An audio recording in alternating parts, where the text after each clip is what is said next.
रुपया चाहते उससे अधिक रुपया मिल जाए, जितना सुंदर शरीर चाहते उससे सुंदर शरीर भोगने को मिल जाए, हर चीज मिल जाए, पर जब तक भगवान का भजन नहीं करोगे तब तक तुम्हें शांति नहीं मिल सकती।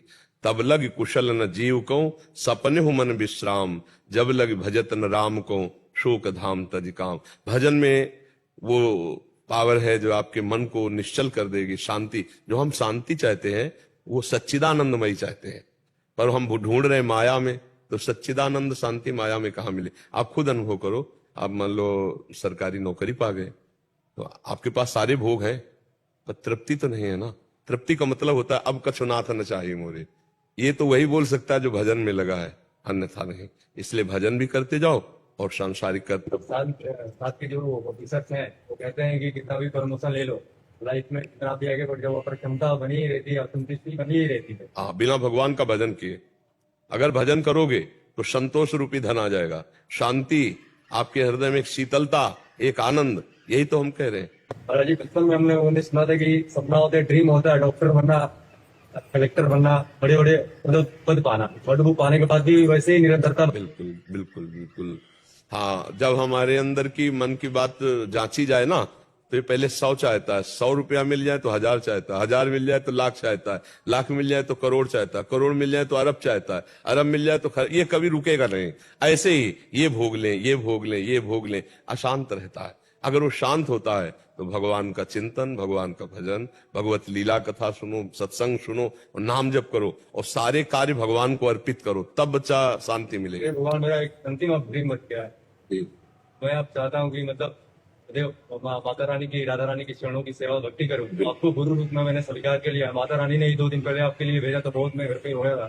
मैंने सब चीज छोड़ के एक अंतिम ड्रीम मैंने बना लिया है कि आप एक बार, मतलब मैंने आपको गुरु मान लिया, आप एक बार कह दो कि तुम मेरे शिष्य हो, निरंतर नाम जप। नहीं, सब मेरे बच्चा देखो, ऐसे कहना जैसे है ना, आप लोगों की भावना बहुत उत्तम है, लेकिन तुम मेरे शिष्य हो ये मैं नहीं कह सकता। तुम मेरे प्रभु हो, शिष्य भाव से आए हो, तुम्हारा स्वागत है। पर तुम मेरे शिष्य हो डायरेक्ट ये हम नहीं कह सकते। तुम मेरे प्रभु हो, इस रूप में आए हो, ये हम कहकर प्रणाम करते हैं आपको। और जो आपका प्रश्न है, जो आपको आवश्यकता है, जो हमें गुरु प्रताप से मिला है, वो आपको देने के लिए तैयार है। अपने मुख से कह दीजिए कि हाँ ये निरंतर जपो, जो भी आप। हाँ, अब देखो, जब हम अपनी बात हृदय की कहेंगे तो हमारा जीवन धन राधा राधा राधा राधा राधा राधा राधा वल्लभ श्री हरिवंश जपो या राधा राधा जपो, जो तुम्हें प्रिय हो इसमें खूब जपो, ये हमारा जीवन है। पर्सनल एक होता है ना, अब जैसे दवाई मांगी जाए कि ये दवा दे दे तो वो दे दे, लेकिन उससे पूछे कि आपको क्या पसंद है, तब फिर अपनी बात में। तो ऐसे ही भवरोग की दवाइयां बहुत से साधन है, लेकिन जब पूछे आपको क्या पसंद है, तो राधा नाम है जीवन हमारा, राधा नाम प्राण आधार है, राधा नाम है कर्ता विधाता, राधा नाम पालनहार है, राधा नाम हम सबका पूज्य है, राधा नाम का पूजन करें, राधा नाम के ही ध्यान से हम शुद्ध अपना मन करें, राधा नाम के जप ध्यान से प्रेम बढ़ता जाएगा, राधा नाम ही हमें प्रेम में निकुंज में पहुंचाएगा। ये पूरी पूर्णता इसी से हो जाती है। राधा नाम कार्यम हिन दिन मिलतम साधना घी कोटि। जो राधा राधा ऐसा रटते रहते हैं, करोड़ों साधनाओं का फल त्याज्य हो जाए, ऐसा प्रेम प्रकाशित हो जाता है। तो खूब जपो राधा वल्लभ श्री हरिवंश, राधा राधा राधा। और जो प्रश्न आपको हो, कभी एकांतिक में आकर उसका समाधान ले लिए, नाम जप करो। गृहस्थी में रहकर भगवत प्राप्ति की इच्छा होना बहुत दुर्लभ बात है। 83,99,999 योनि के बाद ये मनुष्य योनि मिला है, तो इसका यही एक अंतिम है कि हाँ बिल्कुल, अब इससे नीचे न गिरा जाए, इससे नीचे न गिरा जाए। अगर अवसर भी मिले तो अगला जन्म हो, हम फिर भजन करें, अगर हमारा अधूरा रह जाए। पर हम ऐसे जन्म न ले सुअर कुत्ता के कि जिसमें भगवान का भजन न कर पाए। फिर जन्म मिले, जैसे इतनी ऊंचाई में आ गए, अब इससे नीचे न गिरा जाए। तो इसीलिए भजन करो कि इसी जन्म में भगवत प्राप्ति हो जाए। अगला जन्म ही क्यों ले, पर अगला जन्म भी हो तो भगवान के भक्तों का सानिध्य मिले और पुनः भक्ति करके हम भगवान को प्राप्त हो, अन्य योनियों में न जाना पड़े। नहीं तो बड़ा कष्ट है। भजन बहुत बचाता है दुखों से। नहीं, ऐसा जीवों के साथ दुर्गति है, कैसे तुम्हें जिंदा पशुओं को जला करके लोग खा रहे हैं। इतना राक्षसी व्यवहार बढ़ गया है। जिंदा ऐसे पशु को जो वो तड़प रहा है, घंटों में मर रहा है, और इसके बाद वो जिंदा पशु करके उनको साथ साथ फल क्यों नहीं देता फिर भगवान? बस यही तो बच्चा, कुछ कानून का विधान है। जैसे अब मान लो साथ साथ यहाँ दंड मिलने लगे ना, अब ऐसे कानून नहीं है। अब वो पहले चलेगा 2-4 साल मुकदमा चलेगा, 25-25 साल तक बच्चा मुकदमा चलता है, 25-25, 20-20 साल, इसके बाद सजा होती। आश्चर्य की बात है। तो आप समझो यहाँ किया हुआ कार्य का दंड प्रारंभ से ही मिलना शुरू हो जाता है, दिखाई नहीं देता है। प्रारंभ से जलना हृदय से शुरू हो जाता है, फिर वो केस बनता है, फिर मुकदमा चलता है, फिर जीवन एक ऐसे करोड़ों असंख्य अपराध हमारे पूर्व जन्म के भी हैं। पर ये इतना बड़ा हिसाब किताब है कि मिलता तो है बच्चा। जैसे बंद कार और आग लग गई तो अब निकल नहीं पाए, पूरा परिवार जल गए। जैसे कार में बैठे खूब गाना सुनते चले जा रहे, ट्रक के नीचे पिचक के मर गए। आपको लगता है अरे यार ये वही लोग हैं जिन्होंने अपराध पूर्व में ऐसा जीवों के साथ किया, अब वो दंड कर्म आकर के दे रहा है। अब हम जानते नहीं, कर्म कर्म अवश्य में भोक्तव्यम कृतम कर्म, दंड तो मिलता है। पर अगर ऐसे मिलने लगे जैसे आप कह रहे हो कि इस कर्म का फल ये, तो लोग डर जाए, सुधर जाए। पर वो सिस्टम इतना बड़ा है कि अपने यहाँ भारत में नहीं हो रहा ना। अपने यहाँ कहाँ सिस्टम है? मतलब चोरी करेगा महीनों दौड़ भाग और फिर कहीं उसका जज के द्वारा तब सजा होगी। हिंसा करेगा तो 10 वर्ष मुकदमा चलता रहता है। तो ऐसे ही भगवान का बहुत बड़ा सिस्टम है। तो हो सकता है कि जो कर्म आज हुआ है वो किसी 10वें जन्म में जाके हमको दंड दे, जिसको हम जानते भी नहीं कि हमसे अपराध बना है, पर वो मिलेगा जरूर, अवश्य में भोक्तव्य। बहुत अत्याचार पशुओं के साथ होता है, बहुत जीवों के साथ अत्याचार होता है। देखो जैसे देखा, जैसे सूकर आदि है ना, उनको ऐसे बांध दिए और ऐसे चाकू घुसेर दिए, और वो खून निकला, घंटों तड़प रहे, घंटों में मर रहे, कितना कष्ट। वो हम ही लोग है ना, हम ही लोग है। कर्म बिगड़ गए तो देखो अब ये जो कर्म कर रहे हैं ऐसे ऐसे ही भूने जाएंगे। माया ऐसे ही भूनती है। बिजली का करंट लगा, जिंदा आदमी ऐसे जल गया ऐसे कपड़े की तरह। कौन है ये वही है जो जिंदा जला के खाए थे किसी जन्म में, तो भगवान ने देखो ऐसे जिंदा भून दिया। हर कर्म भोगना पड़ेगा जीव को, इसलिए बहुत सा 1 मिनट का कर्म हो सकता है कि 1 जन्म बर्बाद कर दे। 1 मिनट का कर्म, अब 5-10 मिनट में तो हिंसा में विचार होता है, पूरा जन्म बर्बाद हो जाता है कि नहीं। किसी को कहता हूँ ना मत खाओ, तो कहते, मैं बोलता हूँ गुरु जी को सुनो मत खाओ इन चीजों को, बोलते खा पी के तो मरना है। अच्छा मरने के बाद छुट्टी हो जाए तो चलो ये भी बात समझ में आ जाए, लेकिन मरने के बाद फिर जन्मना है और फिर वो कर्म भोगना है, वो अज्ञानी जीव नहीं जानते बच्चा। अलका जी, महाराज जी आपके चरणों में कोटि कोटि प्रणाम। महाराज जी एक बार आपने अपने सत्संग में कहा था कि भगवान सबके दिल में ही मौनी बाबा बनकर बैठे हैं, आज तक हमारी दुर्गति नहीं रुकी, नाम जप से हमें अपने अंदर उन्हें जगाना है। मेरा प्रश्न है कि क्या हम अपना सारा ध्यान दिल में केंद्रित करके नाम जप करके करें जिससे मौनी बाबा शीघ्र जाग जाएं, या कोई विशेष उपाय है? जब सामने नाम का दर्शन हो और हृदय में अंतर आवाज हो नाम की और अंदर से ही कान सुने, तो बहुत जल्दी ऐसा भजन भगवत प्राप्ति कराता है। और ये अंदर अंदर की बात है कि हृदय से वही नाम राधा राधा, ये तुम वाणी से बोल के कह रहे हैं, आंखों के सामने वही दिखाई दे रहा है, कान वही सुन रहे हैं। और ये निरंतरता, अव्यावृत भजनात् अखंड निरंतर, सातु दीर्घ काल निरंतर सत्कार सेवितो दृढ़ भूमि, पातंजलि जी कह रहे हैं। यदि ये नाम या मंत्र दीर्घ काल तक सम्मान पूर्वक निरंतर जपा जाए तो फिर स्वयं चलने लगता है, और जब ये चलने लगता है तब आनंद, अद्भुत आनंद, और उसी आनंद में आनंद सिंधु भगवान का साक्षात्कार होता है। इसीलिए गोस्वामी जी कह रहे हैं, बारी मते घृत होए बरु सिकताते बरु तेल, बिनु हरि भजन न भवतरी या सिद्धांत पेल। भजन करने से ही भगवदानंद की अनुभूति होती है, और भगवदानंद में छके हुए को ही भगवत प्राप्ति का अनुभव होता है। खूब अंतर ही अंतर नाम जप करो, हृदय से नाम का दर्शन करते हुए, नाम का श्रवण करते हुए, निरंतर नाम चल रहा, कार्य शरीर से हो रहे हैं। ऐसे भक्त को बहुत जल्दी भगवत प्राप्ति होती है। और धन्य भाग है कि आप भगवत प्राप्ति की तरफ इच्छुक हैं। नहीं इस कलिकाल में भगवत प्राप्ति का कहाँ, ना तो कोई मार्ग चलना चाहता है और ना भगवत प्राप्ति की इच्छा है। बस अगर इच्छा है तो वही मैं, तू, मेरा, तेरा, भोग, वासनाएं, मेरा नाम हो जाए, मेरी कीर्ति हो जाए, उसका नाम कैसे हो गया, उसकी टांग खींच ली जाए। बड़ा प्रपंच फैला हुआ है, ये धर्म वो धर्म, ये लड़ाई वो झगड़ा। अरे भैया सब एक ही बाप के बच्चे हैं, अपने अपने हिसाब से चल के भगवान को प्राप्त कर लो। बस सबका पिता ढूंढोगे ना तो एक ही मिलेगा, एक ही है सबका पिता, पूरे चराचर का वही बना हुआ है, दूसरा कोई नहीं। जड़ चेतन जग जीव जत सकल राम मैं जान, वही बने, दूसरा कोई। तो खूब बढ़िया नाम जप करो और इस शरीर से मुक्त हो जाओ, भगवान की प्राप्ति हो जाए। यही इस जीवन का लाभ है। धन्य है जो इस जन्म में भजन में लग गया, चाहे वो गृहस्थ हो चाहे विरक्त हो।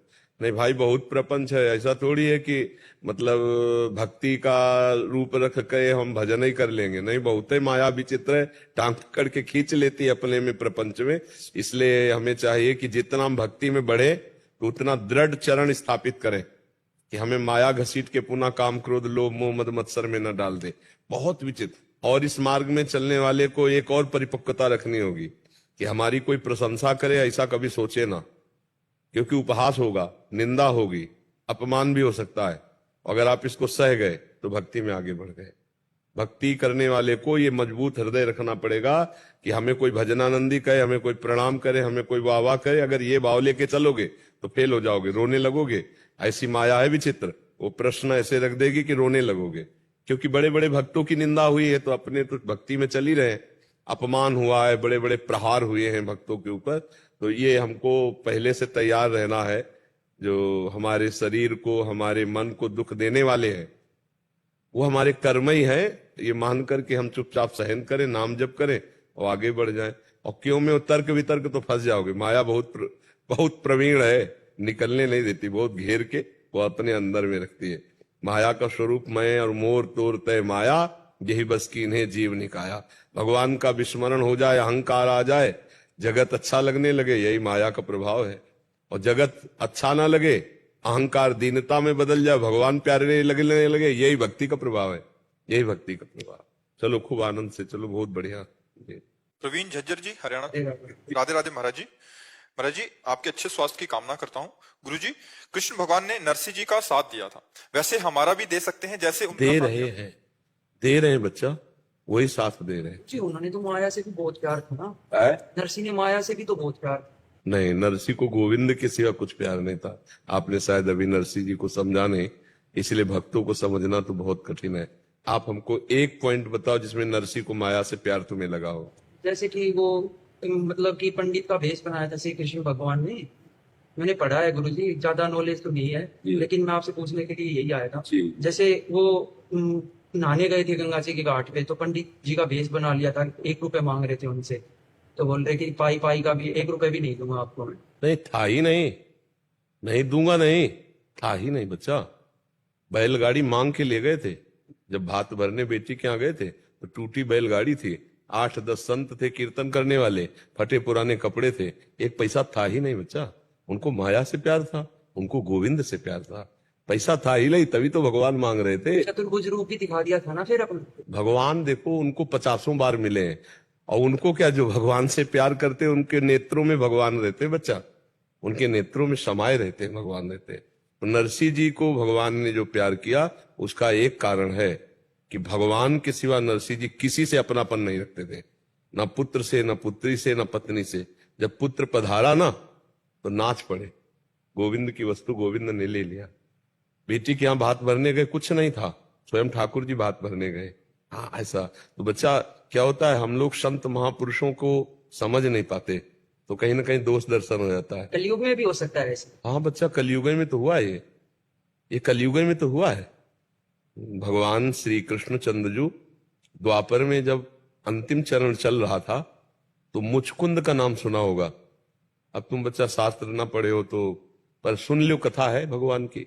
तो वो इतने बलवान थे मुचकुंद नाम के राजा कि देवराज इंद्र ने उनको दैत्यों से संग्राम के लिए अपनी सेना में लिया, तो उन्होंने बहुत बलपूर्वक दैत्यों को परास्त किया। जब देवराज इंद्र की विजय हुई तो उन्होंने कहा कि आप जो कुछ मांग लो मैं दे दूंगा। उनका इस समय मैं थका हुआ हूं, कुछ नहीं चाहिए, मुझे नींद चाहिए।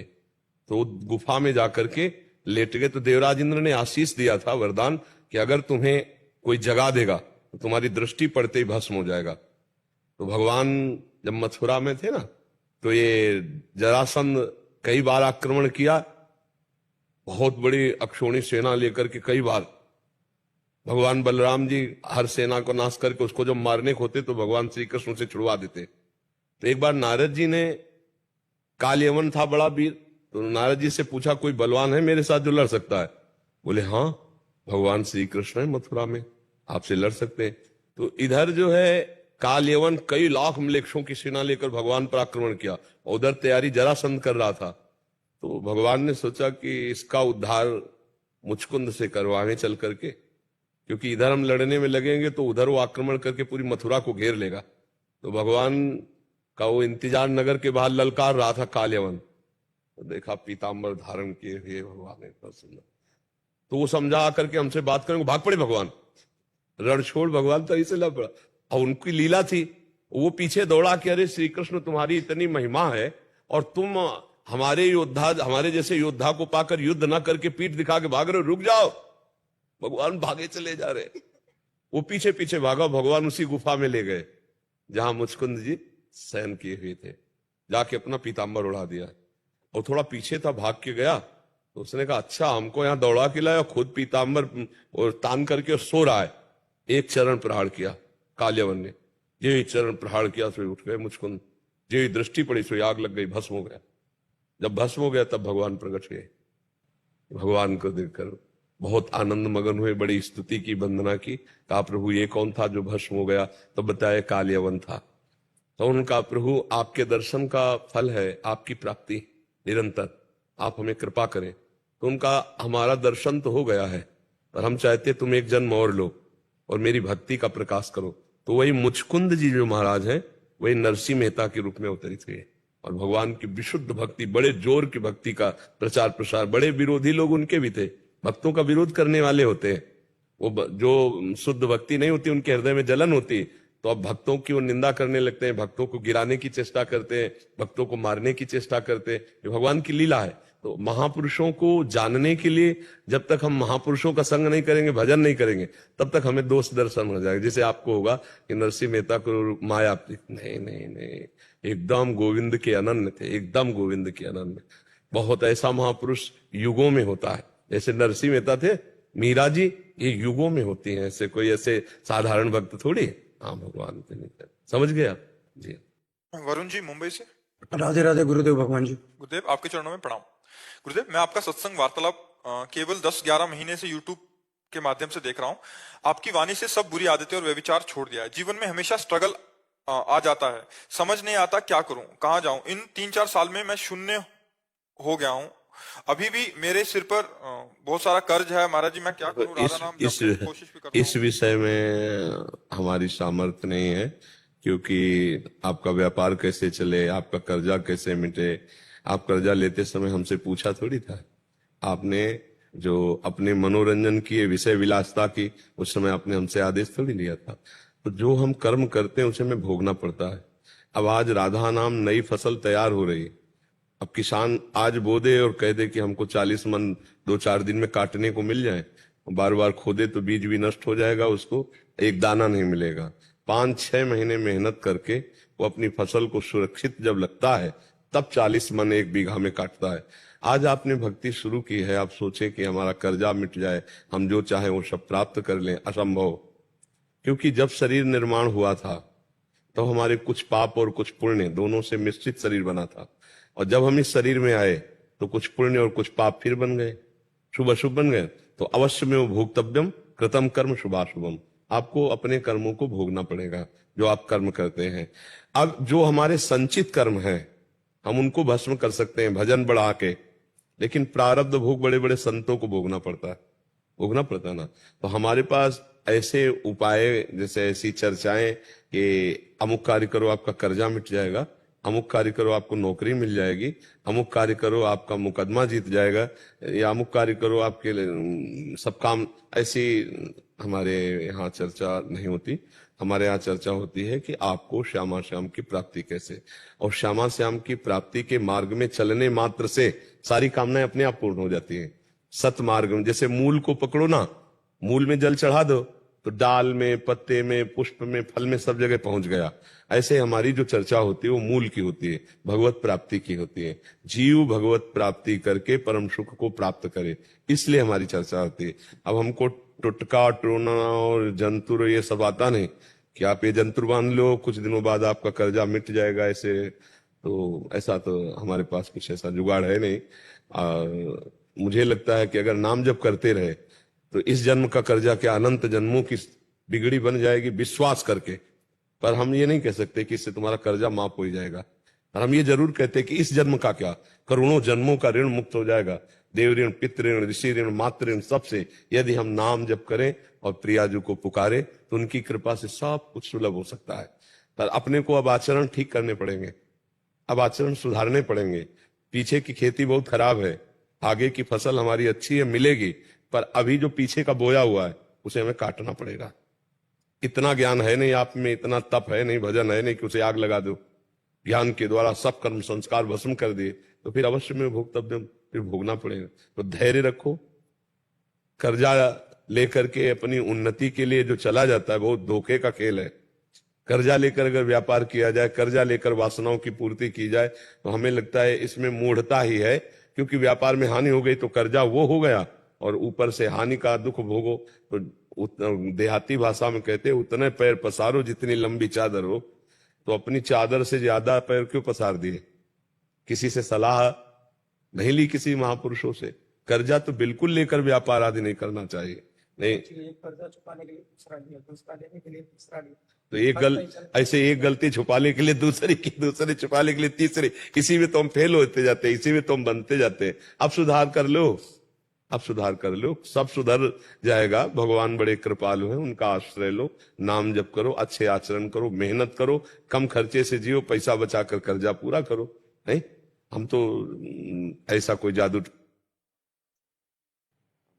ऐसी आशा रखते हो? महाराज जी आप हृदय हो मेरा, आप मेरा जीवन हो, आप जो सलाह दोगे वो मेरे लिए प्राण प्रिय है। अब असली बात ना, हमने कभी कर्जा लिया ना कभी लिपटा मांगा खाया और भजन किया तो अच्छा इस विषय का विज्ञान है ले। अब हम मतलब इस विषय में घुसे होते तो हमें सब पता होता कि यार ऐसे से ऐसे, हम तो यार मांगा है खाया है और जिंदगी में भजन किया, तो वही भजन की बात बताते हो, शास्त्रों की बात बताते। और तो हमें संसार का ज्ञान आप लोगों से हो रहा है, बहुत बहुत संसार का ज्ञान आप लोगों से हुआ है।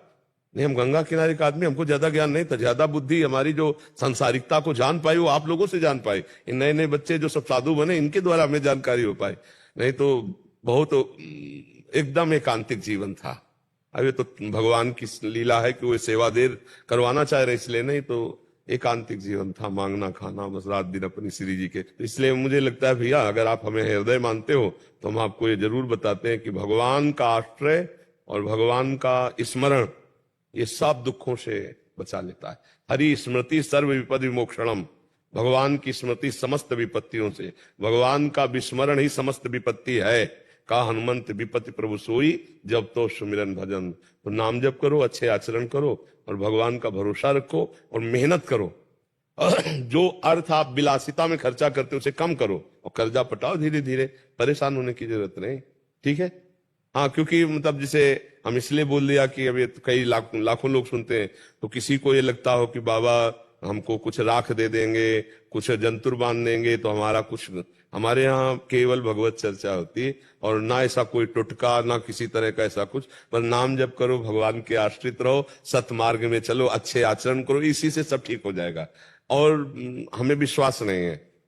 हमारे लिए तो बाबा आपकी वाणी ही जंतुर है, हमारी वाणी ही राख है हमारे लिए।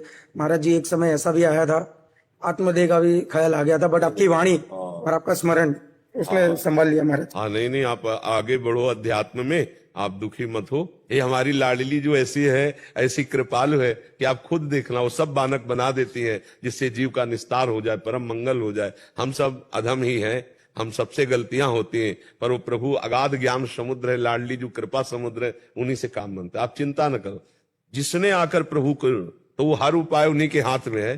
कहते हैं ना, ऊपर वाला जब देता है तो छप्पर फाड़ के देता है, ले कहां से कैसे विधान बना देता है वो बला देता है। आप निश्चिंत रहिए, हाँ बिल्कुल आनंदित रहिए, भगवान के भरोसे रहिए, नाम जप कीजिए, भगवद आश्रित रहिए। कोई रास्ता ऐसा निकल आएगा जिससे हर समस्या का समाधान हो जाता है। देखो, मिले तो आप हो आज, लेकिन मिलने के पहले ही समस्या का समाधान श्री जी ने करवा दिया कि नहीं। आप कह रहे आत्महत्या करने की हम सोच रहे थे, हम ऐसा गलत सोच रहे थे, जब सत्संग मिला तो आप बदल गए। आप आज तो सामने बैठकर सुन रहे हो, तो विश्वास करो आगे और हमारा प्रकाश होगा, आगे उन्नति होगी। और आज दुख है तो ये रहेगा नहीं, अगर आज सुख है तो अभिमान मत करो, ये भी नहीं रहेगा। जैसे दिन नहीं रहता रात आती है, रात नहीं रहते दिन, ऐसे सुख दुख का चक्र चलता रहता है। आप बहुत सावधान होकर रहिए, नाम जप कीजिए, कोई व्यसन मत कीजिए और किसी भी तरह किसी को दुख ना पहुंचे, बस ये ध्यान रखिए। तो मालिक इतना कृपालु, अपने आप ऐसी व्यवस्था कर देगा कि सब चलता है। बिल्कुल आप विश्वास कीजिए, ये सब सृष्टि भगवान से ही चल रही। हम लोग अहंकार में है, इसलिए हमको करना लगता है कि मैंने मैंने किया। सब कुछ करता धरता हरि ही है, वही कर रहे हैं। ये बात समझ में आ जाए तो हम अभी निश्चिंत हो जाए। गौतम ऋषि जी, राधे राधे। जय गुरुदेव। गुरुदेव, आपके चरणों में कोटि कोटि प्रणाम। प्रभु जी, कुछ 3-4 साल पहले परमात्मा की इतनी कृपा हुई कि अपने अहंकार को टूटते हुए देखा। तब जाना कि मैं हुई नहीं, बस मन ही था। तब से महाराज जी इतना कायर हो गया है मन की, बहुत कमजोर हो गया। प्रभु मार्गदर्शन दो कि इस कायरता, डर का नहीं, कायर नहीं होना चाहिए, पर ये बात अच्छी है, अहंकार का टूटना भगवान की शरणागति का हेतु होना चाहिए।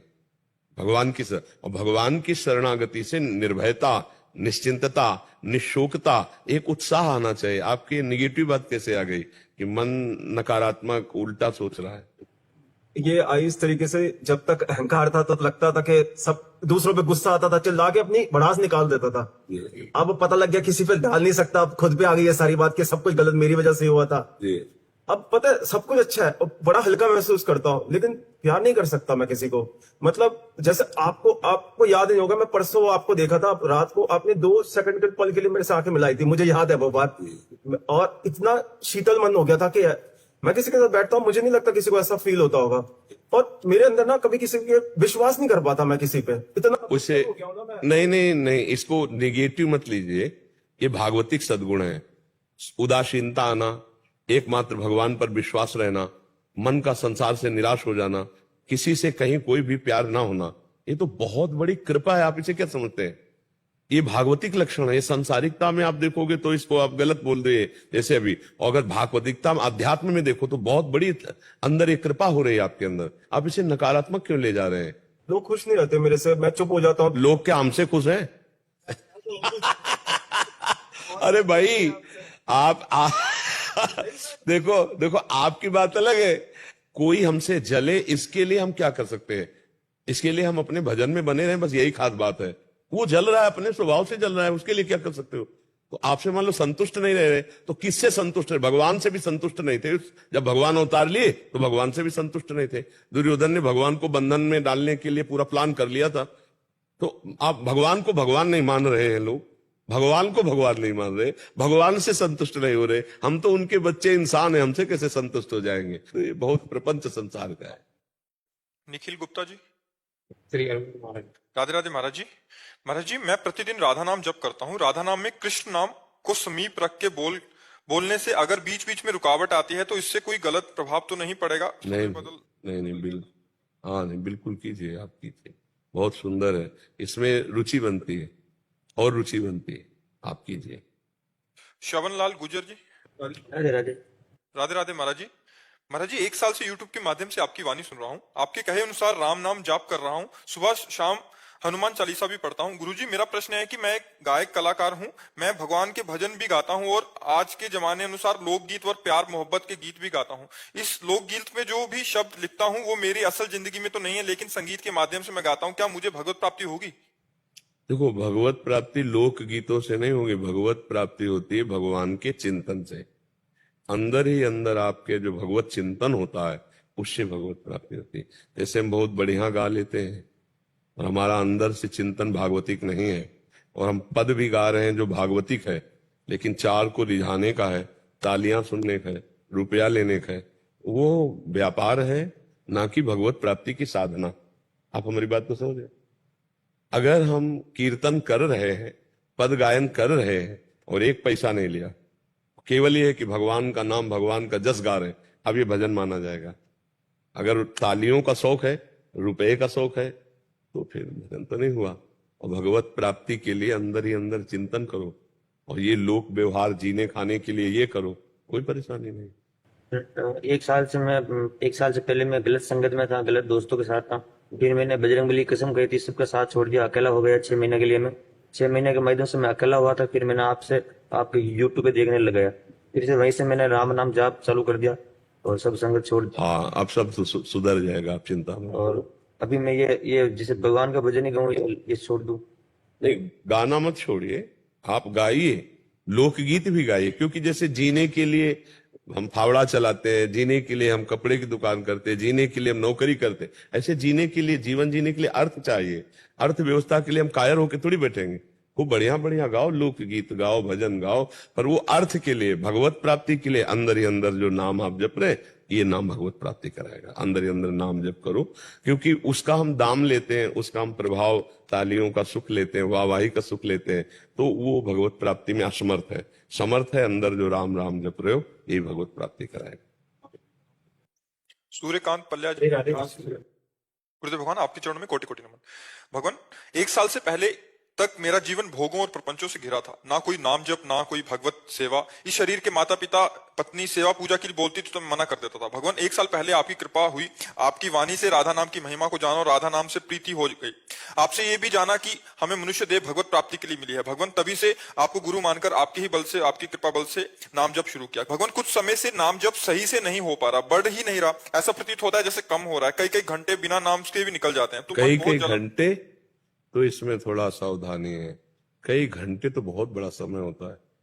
मतलब ये सब नहीं चल रहा, चलता तो सिद्धों का है। साधकों को जबरदस्ती जपना पड़ता है। बच्चा जबरदस्ती राधा बोलने में क्या जाता है? हम कह रहे मन नहीं लग रहा, तो चल रहा है ना राधा राधा। अब सिद्ध बनने की कोशिश करो कि मन ही से चले। तो अभी पहले हमको अनर्थ की निवृत्ति करनी है, पाप नष्ट करना, तो हमें बलपूर्वक नाम जपना होगा, राधा राधा राधा।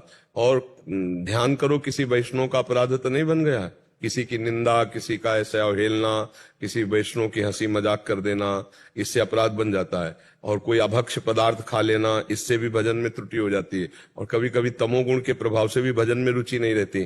तो हमको ये देखना है कि हमारा भजन किस कारण से रुका है। खान पान अशुद्ध, कुसंग, किसी की निंदा की, या हमारे अंदर तमोगुण बढ़ रहा है।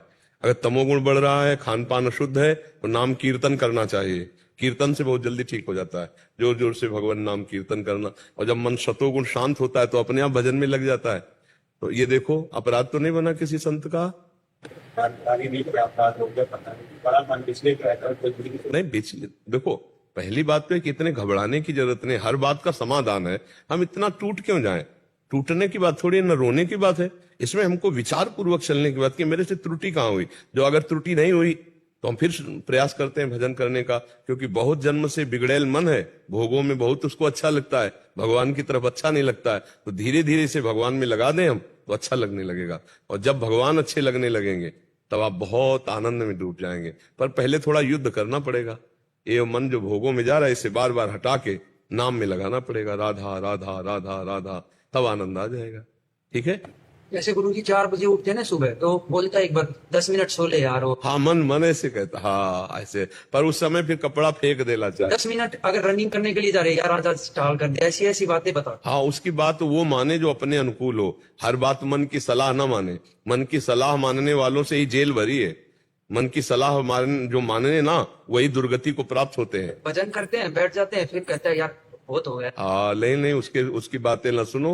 नियम से बांध करके भजन करो, तब इस पर विजय प्राप्त करें। जी। राकेश गुप्ता जी, राधा वल्लभ श्री हरिवंश। राधे राधे महाराज जी। महाराज जी, आपके वचनों के अनुसार किए गए पापों और पुण्यों को अलग अलग भोगना पड़ता है, पर क्या जानबूझकर किए गए पापों को जानबूझकर किए गए पुण्य नष्ट करते हैं? मन इस बात को लेकर भय, चिंता, शोक। ऐसा अनुष्ठान करने पे हो सकता है कि जैसे पाप हो गया है, फिर उसका मोचन करना है हमें, तो फिर उसके लिए कई व्रत हैं, कई ऐसे तीर्थ अनुष्ठान हैं कि आप संगम में जाकर के 3 दिन उपवास करके ऐसे स्नान कीजिए, ये पाठ करवाइए। तो कई ऐसे अनुष्ठान, जैसे ब्रह्म हत्या हो जाए, परिस्त्री गमन हो जाए, कई तरह के महत् पाप हो जाए, यदि हो गए हैं और वो जीव अब अंदर से व्याकुल हो चुका है कि मैं अब कभी गलती नहीं करूंगा, लेकिन इसका प्रायश्चित होना चाहिए, तो फिर श्रीमद् भागवत महापुराण का जैसे पाठ है, और संतों को उनकी सेवा कर देना, तीर्थ यात्रा में जाकर के ब्राह्मणों को बुलाकर विविध शास्त्रों के अनुष्ठान करवाना शास्त्र पद्धति से, तो फिर पाप का प्रायश्चित हो जाता है। या स्वयं जैसे चंद्रायण व्रत है, बड़ा कठोर व्रत, इससे बड़े बड़े पापों का समन हो जाता है। कि जैसे प्रतिपदा से शुरू किया तो 1 कवल, द्वितीया को दूसरा कवल, ऐसे 1-1, 2-2 कवल, फिर 14 कवल, फिर वहां से फिर आकर के 1 कवल में आ गए, इसे चंद्रायण व्रत कहते हैं। जैसे चंद्रमा घटता बढ़ता है वैसे एक एक कवल, ऐसे वैसे सारे पाप नष्ट हो जाते हैं। तो शास्त्रों में कई, और सबसे ज्यादा महत्वपूर्ण है नाम संकीर्तनम यस्य सर्व पाप प्रणाशनम।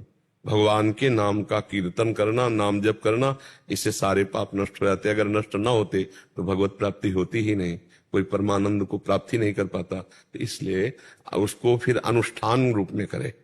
जब हमें पता है कि हमसे पाप हो गया, जैसे एक बार हम आ रहे थे तो वर्षा का समय था और कच्चा मार्ग था, ये अंधेरा था, टार्च थी नहीं, मांग के खाते थे कोई टार्च, तो पच्च से ऐसे पैर हुआ तो देखा झुक करके मेढक मर गया।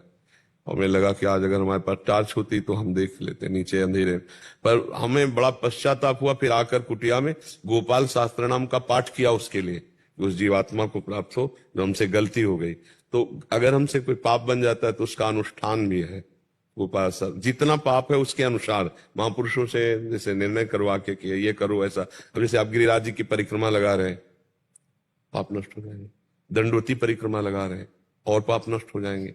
जितना कष्टपूर्ण तीर्थवास, जितना कष्टपूर्ण व्रत, जितना कष्टपूर्ण हम साधन करते हैं उतने पाप भस्म हो जाते हैं। तो ऐसा होता है। महर्षि, दैनिक क्रिया में मैं नौकरी में हूँ, तो वहां नौकरी में इस प्रकार के पाप हैं जो हमें पता है कि हमसे हो रहे हैं और हमारी मजबूरी है वो करना। अब उनसे हम बच के नहीं निकल पा रहे हैं, तो उनको हम इस प्रकार से कम करने का प्रयास करते हैं। जैसे कोई अनैतिक धन है तो उसे हम कहीं दान पुण्य में लगाएं। नहीं, वो फिर नहीं ठीक रहेगा। हमारी बात को आप समझिए कि अगर जैसे आपने किसी संत को रुपए दे दिए तो अधर्म से आए हुए धन से वो जब संत प्रयोग करेंगे तो उनकी बुद्धि में अधर्म का ही प्रकाश होगा, अधर्म ही बार बार प्रेरित करे, गंदी बातें प्रेरित करेंगी। हाँ, ये जरूर है कि अगर अधर्म का पैसा हो तो रोग निवृत्ति के लिए अस्पताल में दे दे या गौ सेवा में दे दे, ये तो चले, लेकिन संतों को अधर्म का पैसा न दे, नहीं तो बुद्धि संतों की खराब हो जाएगी और भजन में बाधा। जरूरतमंद व्यक्ति को, जरूरतमंद किसी व्यक्ति को कोई आवश्यकता हो, हाँ, ऐसा भी कर सकते हैं ऐसा। पर हमें लगता है प्राथमिकता पहले दो की दें। एक तो औषधि, जहां ऐसे चैरिटेबल हैं जहां मतलब फ्री में डॉक्टरी की जाती है, या गौ सेवा। गौ समर्थ है वो सब खा पी के, तो हमें लगता है कि ऐसा कर लो। लेकिन कोशिश ये करो कि जैसे कोई गरीब आदमी है उससे पैसा लिया गया या किसी भी तरह उससे धन, तो उसकी हाय साथ में आएगी, वो दान पुण्य करने से भी नहीं जाएगी। आप कह रहे हैं कि ऐसी व्यवस्था है, आप कह रहे हैं कि ऐसी हमारी व्यवस्था है, हाँ, तो हम उसके लिए नहीं, तो हमें लगता है कि ले ही क्यों, गंदा हाथ करे ही क्यों गंदा हाथ करे। जब हमें धोना ही है तो गंदा हाथ ही हम क्यों करें, जब हमें देना ही है किसी को तो हम गंदा हाथ क्यों करें। जहां गरीब लोगों की अव्यवस्थाएं हैं उन व्यवस्थाओं में उनको लगा दो। वैसे कोशिश रखना कि कभी किसी गरीब का धन ना आ जाए, नहीं उसके साथ उसका दुख आता है, उसकी हाय आती है, वो बहुत खतरनाक होती है। देखो, जो धनी मानी है तो उनको कोई फर्क नहीं पड़ता, लेकिन गरीब आदमी, किसान आदमी 1,50,000 में लुट जाएगा, क्योंकि वो खेती कर रहा है, उसके पास इतना धन नहीं है, और फिर वो जब धन आएगा तो वो नष्ट करना शुरू कर देगा, वो शांति भंग कर देगा। मुझे तो लगता है वैसे प्रायः बचना चाहिए, नहीं लेना चाहिए। महर्षि, बहुत बदलाव आया है। पहले हम पूरी तरह से इन चीजों में लिप्त थे, लेकिन 1 साल से ज्यादा हो गया आपके शरण में आए, जीवन में बहुत बदलाव आया है। पूरी तरह तो नहीं सुधर पाए, लेकिन पर धीरे धीरे, और देखो, रिंच टाइट करते जाओ और एक एक चूड़ी। कोई भी गलत कार्य होने पर ऐसा लगता है जैसे हमारे अंतरात्मा पे श्री राधा राधा राधा लिखा हुआ है, और गलत काम होते ही ऐसा लगता है जैसे किसी ने पाइपलाइन लगा के धो दिया हो। बिल्कुल बिल्कुल बिल्कुल बिल्कुल बिल्कुल सत्य है, बिल्कुल सत्य है आपका अनुभव। बहुत अच्छे आदमी हो, आगे बढ़ो आप। हम देखो, आगे बढ़ो, हिम्मत करो, असत रूपी दलदल से निकलो, गंदी बात रूपी दलदल से पूरे निकल जाओ। मनुष्य जीवन निकलने के लिए मिला है, फंसने के लिए नहीं मिला है। हम कह रहे हैं जब हमें हाथ धोना ही है तो हम गंदा क्यों करें, जब हमें देना ही है तो हम दूसरे से ले क्यों। सबसे बढ़िया बात है।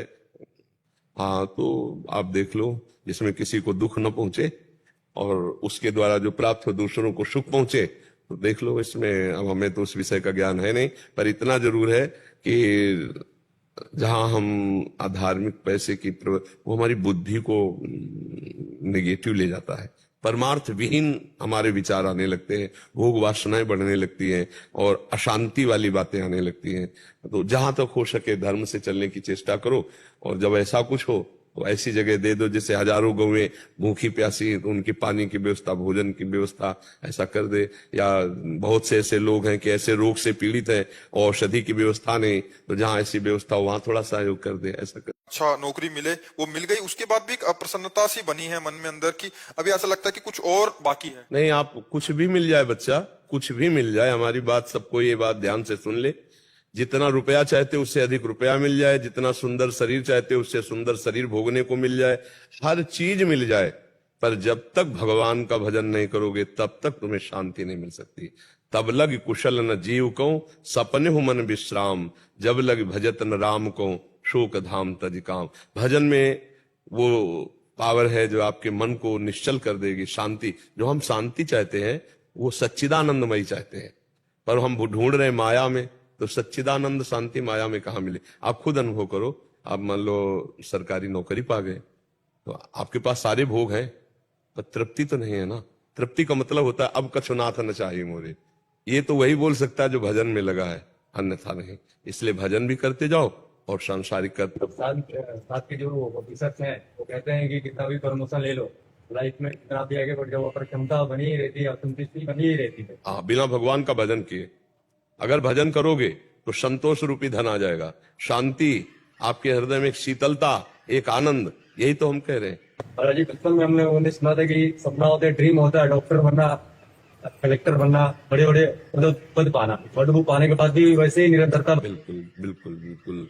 हाँ, जब हमारे अंदर की मन की बात जांची जाए ना, तो ये पहले 100 चाहता है, 100 रुपया मिल जाए तो 1000 चाहता है, 1000 मिल जाए तो लाख चाहता है, लाख मिल जाए तो करोड़ चाहता है, करोड़ मिल जाए तो अरब चाहता है, अरब मिल जाए तो ये कभी रुकेगा नहीं। ऐसे ही ये भोग लें, ये भोग लें, ये भोग लें, अशांत रहता है। अगर वो शांत होता है तो भगवान का चिंतन, भगवान का भजन, भगवत लीला कथा सुनो, सत्संग सुनो और नाम जप करो और सारे कार्य भगवान को अर्पित करो, तब बच्चा शांति मिलेगी। भगवान मेरा एक अंतिम ड्रीम बन गया है। मैं अब चाहता हूँ कि मतलब माता रानी की, राधा रानी की चरणों की सेवा भक्ति करूँ। आपको गुरु रूप में मैंने स्वीकार कर लिया। माता रानी ने ही 2 दिन पहले आपके लिए भेजा, तो बहुत मैं घर पे रोया था। मैंने सब चीज छोड़ के अब एक अंतिम ड्रीम मैंने मतलब बना लिया है कि आप एक बार, मतलब मैंने आपको गुरु मान लिया, आप एक बार कह दो कि तुम मेरे शिष्य हो, निरंतर नाम जप। नहीं, सब मेरे बच्चा, देखो ऐसे कहना जैसे है ना, आप लोगों की भावना बहुत उत्तम है, लेकिन तुम मेरे शिष्य हो ये मैं नहीं कह सकता। तुम मेरे प्रभु हो, शिष्य भाव से आए हो, तुम्हारा स्वागत है। पर तुम मेरे शिष्य हो डायरेक्ट ये हम नहीं कह सकते। तुम मेरे प्रभु हो, इस रूप में आए हो, ये हम कहकर प्रणाम करते हैं आपको। और जो आपका प्रश्न, जो आपको आवश्यकता है, जो हमें गुरु प्रताप से मिला है, वो आपको देने के लिए तैयार है। अगर अपने मुख से कह दीजिए कि हाँ ये निरंतर जपो, कोई नाम जो भी आप जपो। हाँ, अब देखो, जब हम अपनी बात हृदय की कहेंगे तो हमारा जीवन धन राधा राधा राधा राधा राधा राधा राधा वल्लभ श्री हरिवंश जपो या राधा राधा जपो, जो तुम्हें प्रिय हो इसमें खूब जपो, ये हमारा जीवन है। पर्सनल एक होता है ना, अब जैसे दवाई मांगी जाए कि ये दवा दे दे तो वो दे दिए, लेकिन उससे पूछे कि आपको क्या पसंद है, तब फिर अपनी बात बता। तो ऐसे ही भवरोग की दवाइयां बहुत से साधन है, लेकिन जब पूछे आपको क्या पसंद है, तो राधा नाम है जीवन हमारा, राधा नाम प्राण आधार है, राधा नाम है कर्ता विधाता, राधा नाम पालनहार है, राधा नाम हम सबका पूज्य है, राधा नाम का पूजन करें, राधा नाम के ही ध्यान से हम शुद्ध अपना मन करें, राधा नाम के जप ध्यान से प्रेम बढ़ता जाएगा, राधा नाम ही हमें प्रेम में निकुंज में पहुंचाएगा। ये पूरी पूर्णता इसी से हो जाती है। राधा नाम अय कार्यम हिन दिन मिलतम साधना घी सकोटि। जो राधा राधा ऐसा रटते रहते हैं, करोड़ों साधनाओं का फल त्याज्य हो जाए, ऐसा प्रेम प्रकाशित हो जाता है। तो खूब जपो राधा वल्लभ श्री हरिवंश, राधा राधा राधा। और जो प्रश्न आपको हो, कभी एकांतिक में आकर उसका समाधान ले लिए, नाम जप करो। गृहस्थी में रहकर भगवत प्राप्ति की इच्छा होना बहुत दुर्लभ बात है। 83,99,999 योनि के बाद ये मनुष्य योनि मिला है, तो इसका यही एक अंतिम है कि हाँ बिल्कुल, अब इससे नीचे न गिरा जाए, इससे नीचे न गिरा जाए। अगर अवसर भी मिले तो अगला जन्म हो, हम फिर भजन करें, अगर हमारा अधूरा रह जाए, पर हम ऐसे जन्म न ले सुअर कुत्ता के कि जिसमें भगवान का भजन न कर पाए। फिर जन्म मिले, जैसे इतनी ऊंचाई में आ गए, अब इससे नीचे न गिरा जाए। तो इसीलिए भजन करो कि इसी जन्म में भगवत प्राप्ति हो जाए, अगला जन्म ही क्यों ले, पर अगला जन्म भी हो तो भगवान के भक्तों का सानिध्य मिले और पुनः भक्ति करके हम भगवान को प्राप्त हो, अन्य योनियों में न जाना पड़े। नहीं तो बड़ा कष्ट है। भजन बहुत बचाता है दुखों से नहीं, ऐसा जीवों के साथ दुर्गति है। कैसे तुम्हें जिंदा पशुओं को जला करके लोग खा रहे हैं, इतना राक्षसी व्यवहार बढ़ गया है। जिंदा ऐसे पशु को जो वो तड़प रहा है, घंटों में मर रहा है, और इसके बाद वो जिंदा पशु क्या करते हैं उनको साथ साथ फल क्यों नहीं देता फिर भगवान? बस यही तो बच्चा कुछ कानून का विधान है। जैसे अब मान लो साथ साथ यहाँ दंड मिलने लगे ना, अब ऐसे कानून नहीं है। अब वो पहले चलेगा 2-4 साल मुकदमा चलेगा, 25-25 साल तक बच्चा मुकदमा चलता है, 25-25 20-20 साल, इसके बाद सजा होती। आश्चर्य की बात है। तो आप समझो यहाँ किया हुआ कार्य का दंड प्रारंभ से ही मिलना शुरू हो जाता है, दिखाई नहीं देता है। प्रारंभ से जलना हृदय से शुरू हो जाता है, फिर वो केस बनता है, फिर मुकदमा चलता है, फिर जीवन एक ऐसे करोड़ों असंख्यों अपराध हमारे पूर्व जन्म के भी हैं। पर ये इतना बड़ा हिसाब किताब है कि मिलता तो है बच्चा। जैसे बंद कार और आग लग गई तो अब निकल नहीं पाए, पूरा परिवार जल गए। जैसे कार में बैठे खूब गाना सुनते चले यार, ट्रक के नीचे पिचक के मर गए। अब तो लगता है अरे यार ये वही लोग हैं जिन्होंने अपराध पूर्व में ऐसा जीवों के साथ किया, अब वो दंड कर्म आकर के दे रहा है। अब हम जानते नहीं, कर्म कर्म अवश्य में भोक्तव्यम कृतम कर्म, दंड तो मिलता है। पर अगर ऐसे मिलने लगे जैसे आप कह रहे हो कि इस कर्म का फल ये, तो लोग डर जाएं, सुधर जाए। पर वो सिस्टम इतना बड़ा है कि अपने यहाँ भारत में नहीं हो रहा ना। अपने यहाँ कहाँ सिस्टम है? मतलब चोरी करेगा महीनों दौड़ भाग और फिर कहीं उसका जज के द्वारा तब सजा होगी। हिंसा करेगा तो 10 वर्ष मुकदमा चलता रहता है। तो ऐसे ही भगवान का बहुत बड़ा सिस्टम है। तो हो सकता है कि जो कर्म आज हुआ है वो किसी 10वें जन्म में जाके हमको दंड दे, जिसको हम जानते भी नहीं कि हमसे अपराध बना है, पर वो मिलेगा जरूर, अवश्य में भोक्तव्य। बहुत अत्याचार पशुओं के साथ होता है, बहुत जीवों के साथ अत्याचार होता है। देखो जैसे देखा, जैसे सूकर आदि है ना, उनको ऐसे बांध दिए और ऐसे चाकू घुसेर दिए, और वो खून निकला, घंटों तड़प रहे, घंटों में मर रहे, कितना कष्ट। वो हम ही लोग हैं ना, हम ही लोग हैं। कर्म बिगड़ गए तो देखो अब ये जो कर्म कर रहे हैं ऐसे ही भूने जाएंगे। माया ऐसे ही भूनती है। बिजली का करंट लगा, जिंदा आदमी ऐसे जल गया, ऐसे कपड़े की तरह। कौन है ये वही है जो जिंदा जला के खाए थे किसी जन्म में, तो भगवान ने देखो ऐसे जिंदा भून दिया। हर कर्म भोगना पड़ेगा जीव को, इसलिए बहुत से 1 मिनट का कर्म हो सकता है कि 1 जन्म बर्बाद कर दे। 1 मिनट का कर्म, अब 5-10 मिनट में तो हिंसा में विचार होता है, पूरा जन्म बर्बाद हो जाता है कि नहीं? इसको कहता हूँ ना मत खाओ, तो कहते मैं बोलता हूँ गुरुजी को सुनो मत खाओ इन चीजों को, बोलते खा पी के तो मरना है। अच्छा मरने के बाद छुट्टी हो जाए तो चलो ये भी बात समझ में आ जाए, लेकिन मरने के बाद फिर जन्मना है और फिर वो कर्म भोगना है, वो अज्ञानी जीव नहीं जानते बच्चा। अलका जी, महाराज जी आपके चरणों में कोटि कोटि प्रणाम। महाराज जी, एक बार आपने अपने सत्संग में कहा था कि भगवान सबके दिल में ही मौनी बाबा बनकर बैठे हैं। आज तक हमारी दुर्गति नहीं रुकी, नाम जप से हमें अपने अंदर उन्हें जगाना है। मेरा प्रश्न है कि क्या हम अपना सारा ध्यान दिल में केंद्रित करके नाम जप करके करें जिससे मौनी बाबा शीघ्र जाग जाएं, या कोई विशेष उपाय है? जब सामने नाम का दर्शन हो और हृदय में अंतर आवाज हो नाम की, और अंदर से ही कान सुने, तो बहुत जल्दी ऐसा भजन भगवत प्राप्ति कराता है। और ये अंदर अंदर की बात है कि हृदय से वही नाम राधा राधा, ये तुम वाणी से बोल के कह रहे हैं, आंखों के सामने वही दिखाई दे रहा है, कान वही सुन रहे हैं। और ये निरंतरता, अव्यावृत भजनात्, अखंड निरंतर, सातु दीर्घ काल निरंतर सत्कार सेवितो दृढ़ भूमि, पातंजलि जी कह रहे हैं। यदि ये नाम या मंत्र दीर्घ काल तक सम्मान पूर्वक निरंतर जपा जाए तो फिर स्वयं चलने लगता है, और जब ये चलने लगता है तब आनंद, अद्भुत आनंद, और उसी आनंद में आनंद सिंधु भगवान का साक्षात्कार होता है। इसीलिए गोस्वामी जी कह रहे हैं, बारी मते घृत होए बरु सिकताते बरु तेल, बिनु हरि भजन न भवतरी या सिद्धांत पेल। भजन करने से ही भगवदानंद की अनुभूति होती है, और भगवदानंद में छके हुए को ही भगवत प्राप्ति का अनुभव होता है। खूब अंतर ही अंतर नाम जप करो, हृदय से नाम का दर्शन करते हुए, नाम का श्रवण करते हुए, निरंतर नाम चल रहा, कार्य शरीर से हो रहे हैं। ऐसे भक्त को बहुत जल्दी भगवत प्राप्ति होती है। और धन्य भाग है कि आप भगवत प्राप्ति की तरफ इच्छुक हैं। नहीं इस कलिकाल में भगवत प्राप्ति का कहाँ, ना तो कोई मार्ग चलना चाहता है और ना भगवत प्राप्ति की इच्छा है, बस अगर इच्छा है तो वही मैं, तू, मेरा, तेरा, भोग, वासनाएं, मेरा नाम हो जाए, मेरी कीर्ति हो जाए, उसका नाम कैसे हो गया, उसकी टांग खींच ली जाए। बड़ा प्रपंच फैला हुआ है, ये धर्म वो धर्म, ये लड़ाई वो झगड़ा। अरे भैया, सब एक ही बाप के बच्चे हैं, अपने अपने हिसाब से चल के भगवान को प्राप्त कर लो। बस सबका पिता ढूंढोगे ना तो एक ही मिलेगा, एक ही है सबका पिता पूरे चराचर का, वही बना हुआ है, दूसरा कोई नहीं। जड़ चेतन जग जीव जत सकल राम मैं जान, वही बने, दूसरा कोई। तो खूब बढ़िया नाम जप करो और इस शरीर से मुक्त हो जाओ, भगवान की प्राप्ति हो जाए। ये इस जीवन का लाभ है। धन्य है जो इस जन्म में भजन में लग गया, चाहे वो गृहस्थ हो चाहे विरक्त हो।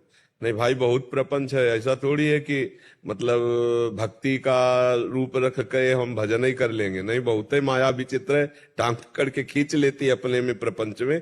इसलिए हमें चाहिए कि जितना हम भक्ति में बढ़े तो उतना दृढ़ चरण स्थापित करें कि हमें माया घसीट के पुनः काम क्रोध लोभ मोह मद मत्सर में न डाल दे।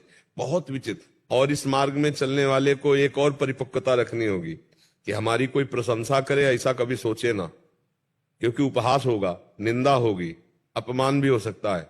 अगर आप इसको सह गए तो भक्ति में आगे बढ़ गए। भक्ति करने वाले को ये मजबूत हृदय रखना पड़ेगा कि हमें कोई भजनानंदी कहे, हमें कोई प्रणाम करे, हमें कोई वाह वाह करे, अगर ये भाव लेके चलोगे तो फेल हो जाओगे, रोने लगोगे। ऐसी माया है विचित्र, वो प्रश्न ऐसे रख देगी कि रोने लगोगे। क्योंकि बड़े बड़े भक्तों की निंदा हुई है तो अपने तो भक्ति में चल ही रहे, अपमान हुआ है, बड़े बड़े प्रहार हुए हैं भक्तों के ऊपर। तो ये हमको पहले से तैयार रहना है। जो हमारे शरीर को, हमारे मन को दुख देने वाले हैं वो हमारे कर्म ही है, ये मान करके हम चुपचाप सहन करें, नाम जप करें और आगे बढ़ जाएं। और क्यों में वो तर्क वितर्क तो फंस जाओगे। माया बहुत प्रवीण है, निकलने नहीं देती, बहुत घेर के वो अपने अंदर में रखती है। माया का स्वरूप मैं और मोर तोर तय माया, यही बस कीन्हे जीव निकाया। भगवान का विस्मरण हो जाए, अहंकार आ जाए, जगत अच्छा लगने लगे, यही माया का प्रभाव है। और जगत अच्छा ना लगे, अहंकार दीनता में बदल जाए, भगवान प्यारे लगने लगे, यही भक्ति का प्रभाव है, यही भक्ति का प्रभाव। चलो खूब आनंद से चलो, बहुत बढ़िया। प्रवीण झज्जर जी, हरियाणा। राधे राधे महाराज जी। महाराज जी, आपके अच्छे स्वास्थ्य की कामना करता हूँ। गुरु जी, कृष्ण भगवान ने नरसिंह जी का साथ दिया था, वैसे हमारा भी दे सकते हैं जैसे उनका दे साथ रहे दिया? हैं, दे रहे हैं बच्चा, वही साथ दे रहे हैं। जी उन्होंने तो माया से भी बहुत प्यार था ना, है? नरसिंह ने माया से भी तो बहुत प्यार था। नहीं, नरसिंह को गोविंद के सिवा कुछ प्यार नहीं था। आपने शायद अभी नरसिंह जी को समझा नहीं, इसलिए भक्तों को समझना तो बहुत कठिन है। आप हमको एक पॉइंट बताओ जिसमें नरसिंह को माया से प्यार तुम्हें लगा हो। जैसे कि वो मतलब कि पंडित का भेष बनाया था श्री कृष्ण भगवान ने। मैंने पढ़ा है गुरुजी, ज्यादा नॉलेज तो नहीं है, लेकिन मैं आपसे पूछने के लिए यही आया था। जैसे वो नहाने गए थे गंगा जी के घाट पे, तो पंडित जी का भेष बना लिया था, 1 रुपए मांग रहे थे उनसे, तो बोल रहे कि पाई पाई का भी 1 रुपए भी नहीं दूंगा आपको मैं। नहीं था ही नहीं, नहीं दूंगा, नहीं था ही नहीं बच्चा। बैलगाड़ी मांग के ले गए थे, जब भात भरने बेटी के यहाँ गए थे तो टूटी बैलगाड़ी थी, 8-10 संत थे कीर्तन करने वाले, फटे पुराने कपड़े थे, एक पैसा था ही नहीं बच्चा। उनको माया से प्यार था, उनको गोविंद से प्यार था, पैसा था ही नहीं, तभी तो भगवान मांग रहे थे। चतुर्भुज रूप भी दिखा दिया था ना फिर अपन। भगवान देखो उनको 50 बार मिले हैं, और उनको क्या, जो भगवान से प्यार करते उनके नेत्रों में भगवान रहते बच्चा, उनके नेत्रों में समाये रहते भगवान रहते। तो नरसिंह जी को भगवान ने जो प्यार किया उसका एक कारण है कि भगवान के सिवा नरसिंह जी किसी से अपनापन नहीं रखते थे, न पुत्र से, न पुत्री से, न पत्नी से। जब पुत्र पधारा ना तो नाच पड़े, गोविंद की वस्तु गोविंद ने ले लिया। बेटी के यहाँ भात भरने गए, कुछ नहीं था, स्वयं ठाकुर जी भात भरने गए। हाँ ऐसा। तो बच्चा क्या होता है, हम लोग संत महापुरुषों को समझ नहीं पाते तो कहीं ना कहीं दोष दर्शन हो जाता है। कलयुग में भी हो सकता है ऐसे। हाँ बच्चा, कलयुग में तो हुआ है, ये कलयुग में तो हुआ है। भगवान श्री कृष्ण चंद्रजू द्वापर में जब अंतिम चरण चल रहा था तो मुचकुंद का नाम सुना होगा। अब तुम बच्चा शास्त्र ना पढ़े हो तो पर सुन लो, कथा है भगवान की। तो वो इतने बलवान थे मुचकुंद नाम के राजा कि देवराज इंद्र ने उनको दैत्यों से संग्राम के लिए अपनी सेना में लिया, तो उन्होंने बहुत बलपूर्वक दैत्यों को परास्त किया। जब देवराज इंद्र की विजय हुई तो उन्होंने कहा कि आप जो कुछ मांग लो मैं दे दूंगा। उनका इस समय मैं थका हुआ हूं, कुछ नहीं चाहिए, मुझे नींद चाहिए। तो गुफा में जाकर के लेट गए। तो देवराज इंद्र ने आशीष दिया था, वरदान, कि अगर तुम्हें कोई जगा देगा तो तुम्हारी दृष्टि पड़ते ही भस्म हो जाएगा। तो भगवान जब मथुरा में थे ना, तो ये जरासंध कई बार आक्रमण किया, बहुत बड़ी अक्षौणी सेना लेकर के कई बार। भगवान बलराम जी हर सेना को नाश करके उसको जब मारने को होते तो भगवान श्री कृष्ण से छुड़वा देते। तो एक बार नारद जी ने, काल यवन था बड़ा वीर, तो नारद जी से पूछा कोई बलवान है मेरे साथ जो लड़ सकता है? बोले हाँ, भगवान श्री कृष्ण है मथुरा में, आपसे लड़ सकते हैं। तो इधर जो है काल यवन कई लाख मलेच्छों की सेना लेकर भगवान पर आक्रमण किया, और उधर तैयारी जरासंध कर रहा था। तो भगवान ने सोचा कि इसका उद्धार मुचकुंद से करवाएं चल करके, क्योंकि इधर हम लड़ने में लगेंगे तो उधर वो आक्रमण करके पूरी मथुरा को घेर लेगा।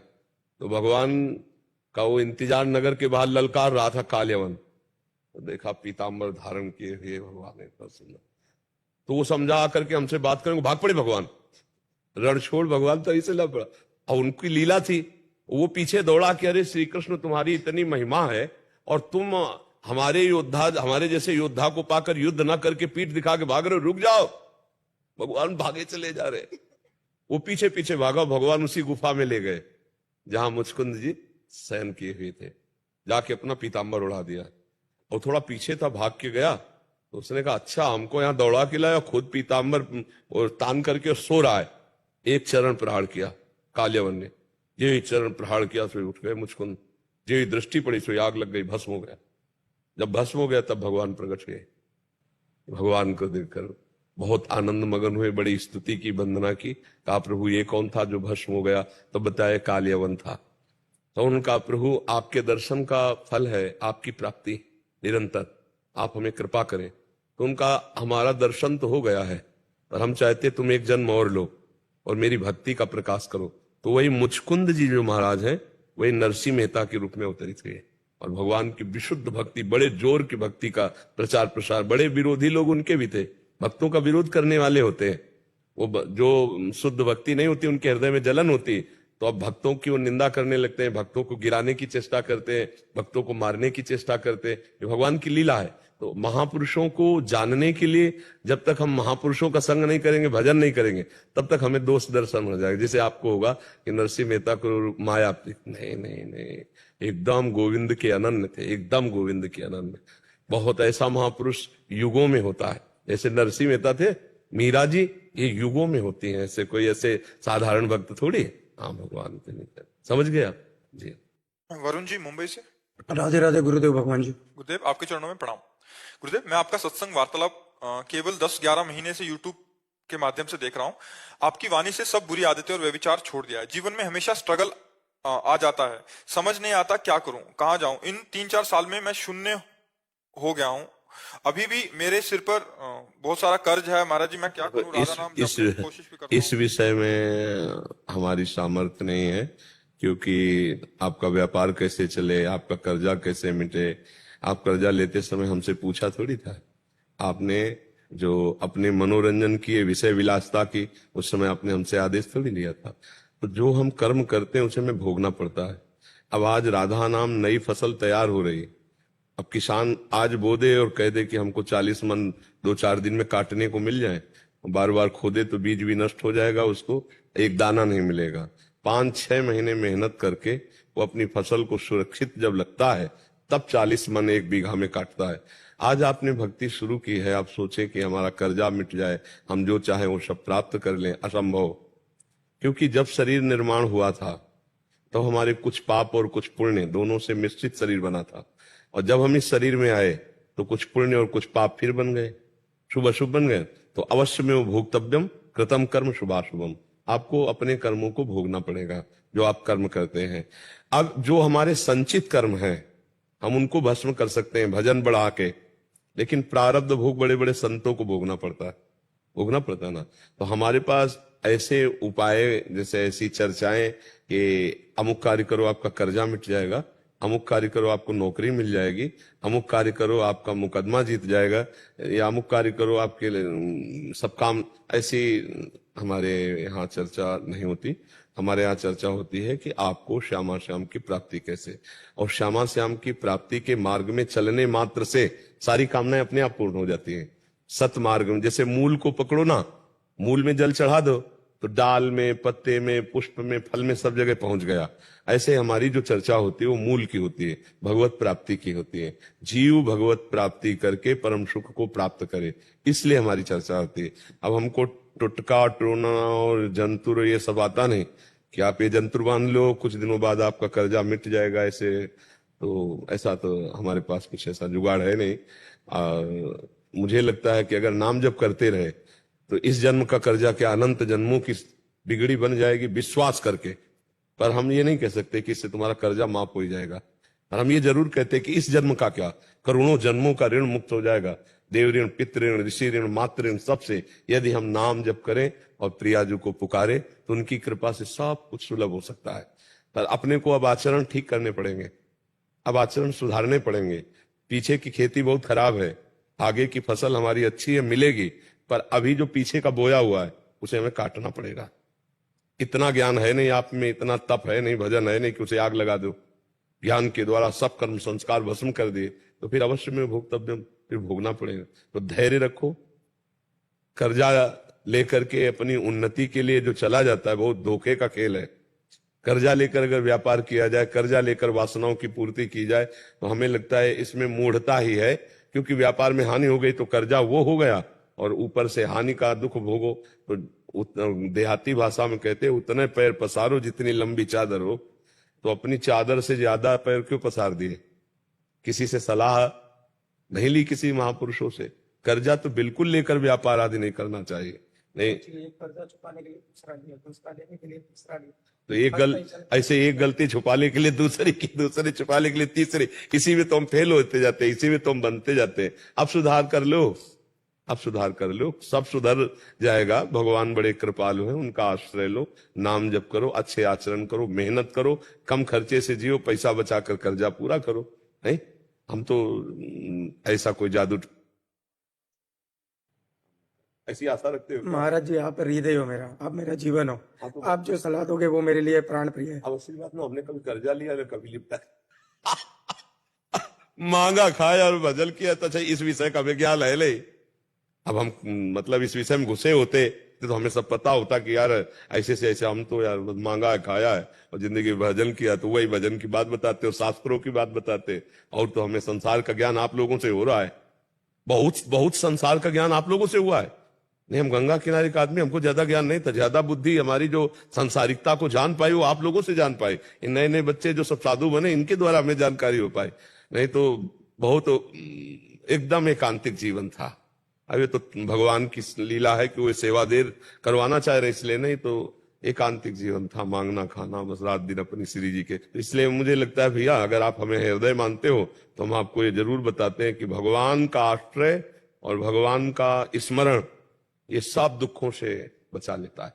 हरि स्मृति सर्व विपद विमोक्षणम, भगवान की स्मृति समस्त विपत्तियों से, भगवान का विस्मरण ही समस्त विपत्ति है। का हनुमंत विपत्ति प्रभु सोई, जब तो सुमिरन भजन। तो नाम जप करो, अच्छे आचरण करो और भगवान का भरोसा रखो और मेहनत करो। जो अर्थ आप विलासिता में खर्चा करते हो उसे कम करो और कर्जा पटाओ धीरे धीरे, परेशान होने की जरूरत नहीं। ठीक है?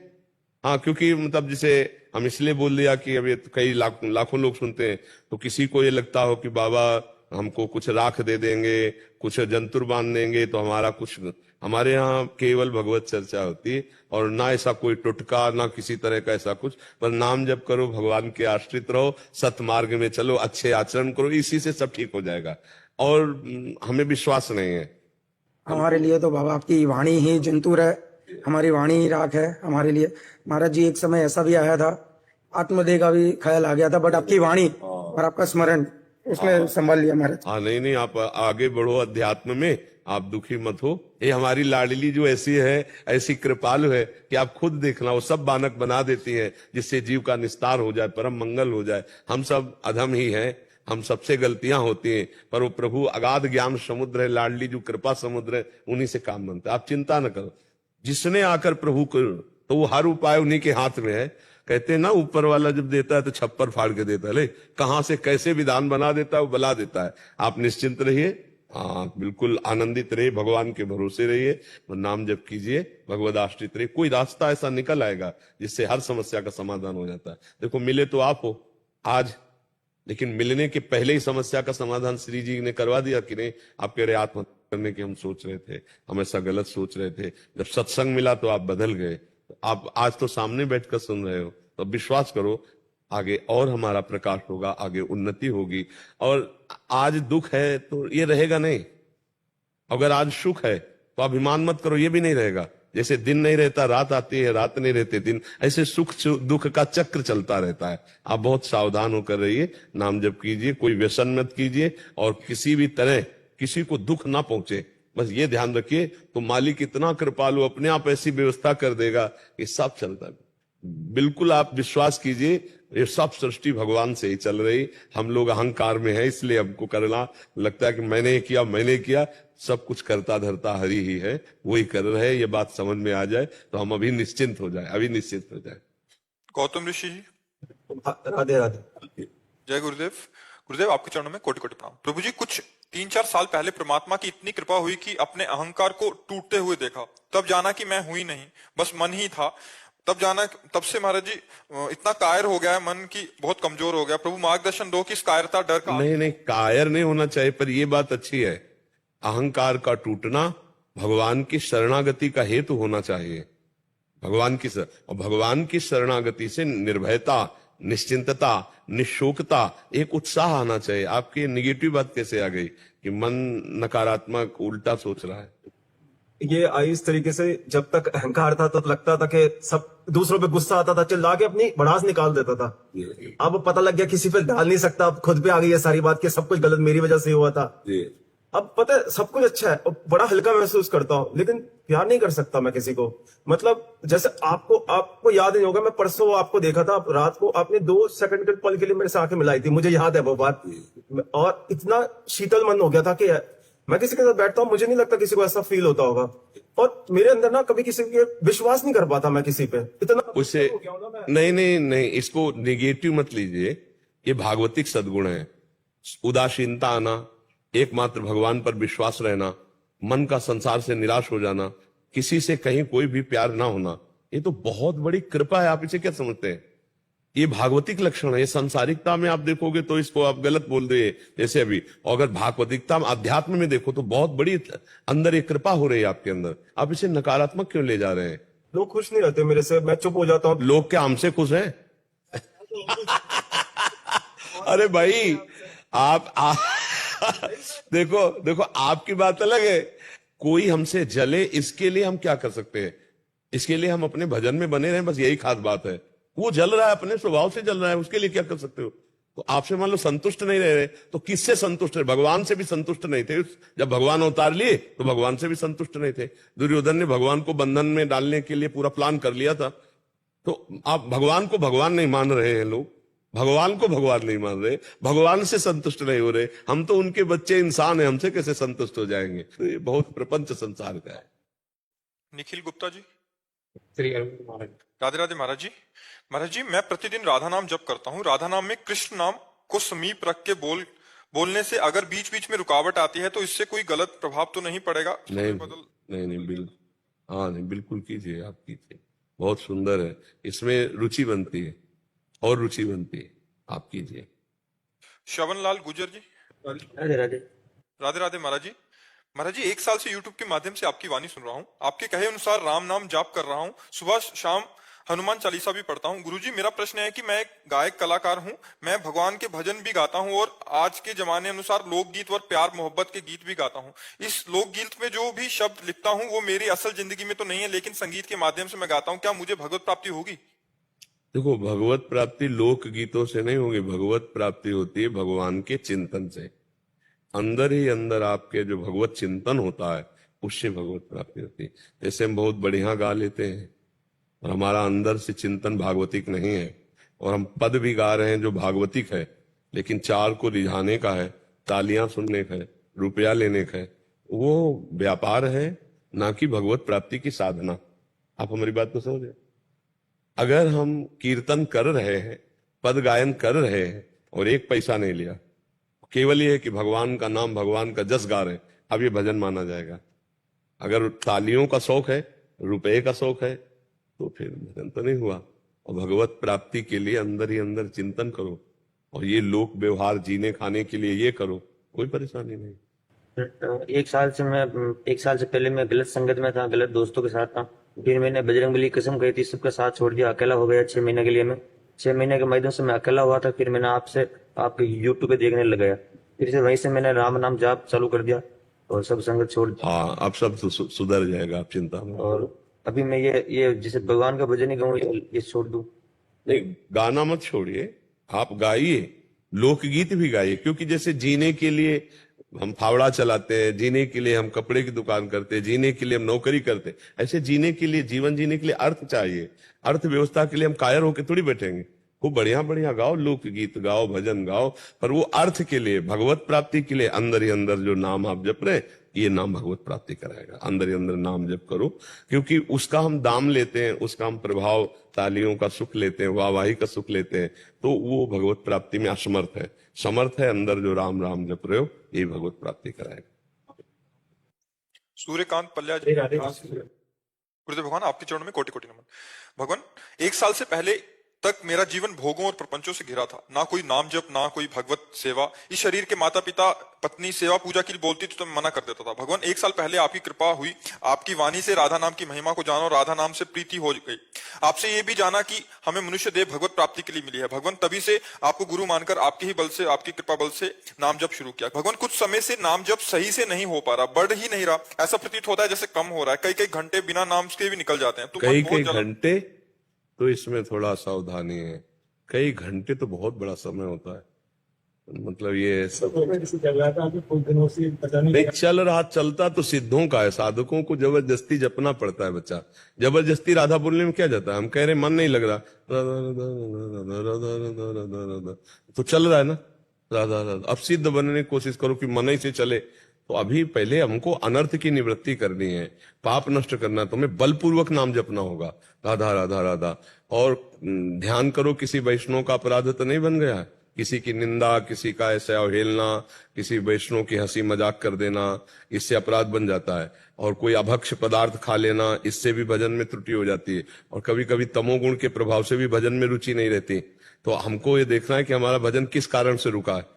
खान पान अशुद्ध, कुसंग, किसी की निंदा की, या हमारे अंदर तमोगुण बढ़ रहा है। अगर तमोगुण बढ़ रहा है, खान पान अशुद्ध है, तो नाम कीर्तन करना चाहिए। कीर्तन से बहुत जल्दी ठीक हो जाता है। जोर जोर से भगवान नाम कीर्तन करना। और जब मन सतोगुण शांत होता है तो अपने आप भजन में लग जाता है। तो ये देखो, अपराध तो नहीं बना किसी संत का? नहीं, देखो, पहली बात तो है कि इतने घबराने की जरूरत नहीं, हर बात का समाधान है। हम इतना टूट क्यों जाएं? टूटने की बात थोड़ी, न रोने की बात है। इसमें हमको विचार पूर्वक चलने की बात कि मेरे से त्रुटि कहाँ हुई। जो अगर त्रुटि नहीं हुई तो हम फिर प्रयास करते हैं भजन करने का, क्योंकि बहुत जन्म से बिगड़ेल मन है, भोगों में बहुत उसको अच्छा लगता है, भगवान की तरफ अच्छा नहीं लगता है। तो धीरे धीरे इसे भगवान में लगा दें हम, तो अच्छा लगने लगेगा। और जब भगवान अच्छे लगने लगेंगे तब आप बहुत आनंद में डूब जाएंगे। पर पहले थोड़ा युद्ध करना पड़ेगा। ये मन जो भोगों में जा रहा है, इसे बार बार हटा के नाम में लगाना पड़ेगा, राधा राधा राधा राधा, तब आनंद आ जाएगा। ठीक है? जैसे गुरु जी 4 बजे उठते हैं ना सुबह, तो बोलता है एक बार 10 मिनट सो ले यार। हाँ, मन ऐसे कहता, हाँ ऐसे। पर उस समय फिर कपड़ा फेंक देना चाहिए। 10 मिनट अगर रनिंग करने के लिए जा रहे हैं, यार आजा स्टाल कर दे, ऐसी ऐसी बातें बता। हाँ, उसकी बात वो माने जो अपने अनुकूल हो। हर बात मन की सलाह ना माने। मन की सलाह मानने वालों से ही जेल भरी है। मन की सलाह जो मानने ना, वही दुर्गति को प्राप्त होते हैं। भजन करते हैं, बैठ जाते हैं, फिर कहते हैं यार बहुत हो गया। हाँ, नहीं, उसकी बातें ना सुनो, नियम से बांध करके भजन करो, तब इस पर विजय प्राप्त करें। जी। राकेश गुप्ता जी, राधा वल्लभ श्री हरिवंश। राधे राधे महाराज जी। महाराज जी, आपके वचनों के अनुसार किए गए पापों और पुण्यों को अलग अलग भोगना पड़ता है, पर क्या जानबूझकर किए गए पापों को जानबूझकर किए गए पुण्य नष्ट करते हैं? मन इस बात को लेकर भय, चिंता, शोक। ऐसा अनुष्ठान करने पे हो सकता है कि जैसे पाप हो गया है, फिर उसका मोचन करना है हमें, तो फिर उसके लिए कई व्रत हैं, कई ऐसे तीर्थ अनुष्ठान हैं कि आप संगम में जाकर के 3 दिन उपवास करके ऐसे स्नान कीजिए, ये पाठ करवाइए। तो कई ऐसे अनुष्ठान, जैसे ब्रह्म हत्या हो जाए, परिस्त्री गमन हो जाए, कई तरह के महत् पाप हो जाए, यदि हो गए हैं और वो जीव अब अंदर से व्याकुल हो चुका है कि मैं अब कभी गलती नहीं करूंगा, लेकिन इसका प्रायश्चित होना चाहिए। तो फिर श्रीमद् भागवत महापुराण का जैसे पाठ है, और संतों को उनकी सेवा कर देना, तीर्थ यात्रा में जाकर के ब्राह्मणों को बुलाकर विविध शास्त्रों के अनुष्ठान करवाना शास्त्र पद्धति से, तो फिर पाप का प्रायश्चित हो जाता है। या स्वयं जैसे चंद्रायण व्रत है, बड़ा कठोर व्रत, इससे बड़े बड़े पापों का समन हो जाता है। कि जैसे प्रतिपदा से शुरू किया तो 1 कवल, द्वितीया को दूसरा कवल, ऐसे 1-1, 2-2 कवल, फिर 14 कवल, फिर वहां से फिर आकर के 1 कवल में आ गए। इसे चंद्रायण व्रत कहते हैं। जैसे चंद्रमा घटता बढ़ता है वैसे 1-1 कवल, ऐसे वैसे सारे पाप नष्ट हो जाते हैं। तो शास्त्रों में कई, और सबसे ज्यादा महत्वपूर्ण है नाम संकीर्तनम यस्य सर्व पाप प्रणाशनम। भगवान के नाम का कीर्तन करना, नाम जप करना, इससे सारे पाप नष्ट हो जाते हैं। अगर नष्ट ना होते तो भगवत प्राप्ति होती ही नहीं, कोई परमानंद को प्राप्ति नहीं कर पाता। तो इसलिए उसको फिर अनुष्ठान रूप में करे। जब हमें पता है कि हमसे पाप हो गया, जैसे एक बार हम आ रहे थे तो वर्षा का समय था और कच्चा मार्ग था, ये अंधेरा था, टार्च थी नहीं, मांग के खाते थे कोई टार्च, तो पच्च से ऐसे पैर हुआ तो देखा झुक करके मेढक मर गया। और हमें लगा कि आज अगर हमारे पास टार्च होती तो हम देख लेते नीचे अंधेरे, पर हमें बड़ा पश्चाताप हुआ। फिर आकर कुटिया में गोपाल शास्त्र नाम का पाठ किया उसके लिए, उस जीवात्मा को प्राप्त हो जो हमसे गलती हो गई। तो अगर हमसे कोई पाप बन जाता है तो उसका अनुष्ठान भी है। गोपाल शास्त्र जितना पाप है उसके अनुसार महापुरुषों से जैसे निर्णय करवा के कि ये करो ऐसा। अब जैसे आप गिरिराज जी की परिक्रमा लगा रहे हैं, पाप नष्ट हो जाएंगे। दंडवती परिक्रमा लगा रहे हैं और पाप नष्ट हो जाएंगे। जितना कष्टपूर्ण तीर्थवास, जितना कष्टपूर्ण व्रत, जितना कष्टपूर्ण हम साधन करते हैं, उतने ही पाप भस्म हो जाते हैं। तो ऐसा होता है। महर्षि, दैनिक क्रिया में मैं नौकरी में हूं, तो वहां नौकरी में इस प्रकार के पाप हैं जो हमें पता है कि हमसे हो रहे हैं और हमारी मजबूरी है वो करना। अब उनसे हम बच के नहीं निकल पा रहे हैं, तो उनको हम इस प्रकार से कम करने का प्रयास करते हैं। जैसे कोई अनैतिक धन है तो उसे हम कहीं दान पुण्य में लगाएं। नहीं, वो फिर नहीं ठीक रहेगा। हमारी बात को आप समझिए कि अगर जैसे आपने किसी संत को रुपए दे दिए तो अधर्म से आए हुए धन से वो जब संत प्रयोग करेंगे तो उनकी बुद्धि में अधर्म का ही प्रकाश होगा, अधर्म ही बार बार प्रेरित करे, गंदी बातें प्रेरित करेंगी। हाँ, ये जरूर है कि अगर अधर्म का पैसा हो तो रोग निवृत्ति के लिए अस्पताल में दे दे या गौ सेवा में दे दे, ये तो चले, लेकिन संतों को अधर्म का पैसा न दे, नहीं तो बुद्धि संतों की खराब हो जाएगी और भजन में बाधा। व्यक्ति को, जरूरतमंद किसी व्यक्ति को कोई आवश्यकता हो, हाँ, ऐसा भी कर सकते हैं ऐसा। पर हमें लगता है प्राथमिकता पहले 2 की दें। एक तो औषधि, जहां ऐसे चैरिटेबल हैं जहां मतलब फ्री में डॉक्टरी की जाती है, या गौ सेवा, गौ समर्थ है वो सब खा पी के, तो हमें लगता है कि ऐसा कर लो। लेकिन कोशिश ये करो कि जैसे कोई गरीब आदमी है, उससे पैसा लिया गया या किसी भी तरह उससे धन, तो उसकी हाय साथ में आएगी, वो दान पुण्य करने से भी नहीं जाएगी। आप कह रहे हैं कि ऐसी व्यवस्था है, आप कह रहे हैं कि ऐसी हमारी व्यवस्था है, हाँ, तो हम उसके लिए नहीं, तो हमें लगता है कि ले ही क्यों, गंदा हाथ करे ही क्यों गंदा हाथ करे। जब हमें धोना ही है तो गंदा हाथ ही हम क्यों करें, जब हमें देना ही है किसी को तो हम गंदा हाथ क्यों करें। जहां गरीब लोगों की अव्यवस्थाएं हैं उन व्यवस्थाओं में उनको लगा दो। वैसे कोशिश रखना कि कभी किसी गरीब का धन ना आ जाए, नहीं उसके साथ उसका दुख आता है, उसकी हाय आती है, वो बहुत खतरनाक होती है। देखो, जो धनी मानी है तो उनको कोई फर्क नहीं पड़ता, लेकिन गरीब आदमी, किसान आदमी 1,50,000 में लुट जाएगा, क्योंकि वो खेती कर रहा है, उसके पास इतना धन नहीं है, और फिर वो जब धन आएगा तो वो नष्ट करना शुरू कर देगा, वो शांति भंग कर देगा। मुझे तो लगता है वैसे प्रायः बचना चाहिए, नहीं लेना चाहिए। महर्षि, बहुत बदलाव आया है। पहले हम पूरी तरह से इन चीजों में लिप्त थे, लेकिन 1 साल से ज्यादा हो गया आपके शरण में आए, जीवन में बहुत बदलाव आया है। पूरी तरह तो नहीं सुधर पाए, लेकिन पर धीरे धीरे, और देखो, रिंच टाइट करते जाओ और एक एक चूड़ी। कोई भी गलत कार्य होने पर ऐसा लगता है जैसे हमारे अंतरात्मा पे श्री राधा राधा राधा लिखा हुआ है, और गलत काम होते ही ऐसा लगता है जैसे किसी ने पाइपलाइन लगा के धो दिया हो। बिल्कुल बिल्कुल बिल्कुल बिल्कुल बिल्कुल सत्य है, बिल्कुल सत्य है आपका अनुभव। बहुत अच्छे आदमी हो, आगे बढ़ो आप। हम देखो, आगे बढ़ो, हिम्मत करो, असत रूपी दलदल से निकलो, गंदी बात रूपी दलदल से पूरे निकल जाओ। मनुष्य जीवन निकलने के लिए मिला है, फंसने के लिए नहीं मिला है। हम कह रहे हैं जब हमें हाथ धोना ही है तो हम गंदा क्यों करें? जब हमें देना ही है तो हम दूसरे से ले क्यों? सबसे बढ़िया बात है। हाँ, तो आप देख लो, जिसमें किसी को दुख न पहुंचे और उसके द्वारा जो प्राप्त हो दूसरों को सुख पहुंचे, तो देख लो इसमें। अब हमें तो उस विषय का ज्ञान है नहीं, पर इतना जरूर है कि जहां हम अधार्मिक पैसे की वो हमारी बुद्धि को नेगेटिव ले जाता है। परमार्थ विहीन हमारे विचार आने लगते हैं, भोग वासनाएं बढ़ने लगती हैं और अशांति वाली बातें आने लगती हैं। तो जहां तक हो सके धर्म से चलने की चेष्टा करो, और जब ऐसा कुछ हो तो ऐसी जगह दे दो जैसे हजारों गौएं भूखी प्यासी, तो उनकी पानी की व्यवस्था, भोजन की व्यवस्था ऐसा कर दे। या बहुत से ऐसे लोग हैं कि ऐसे रोग से पीड़ित हैं, औषधि की व्यवस्था नहीं, तो जहां ऐसी व्यवस्था हो वहां थोड़ा सहयोग कर दे, ऐसा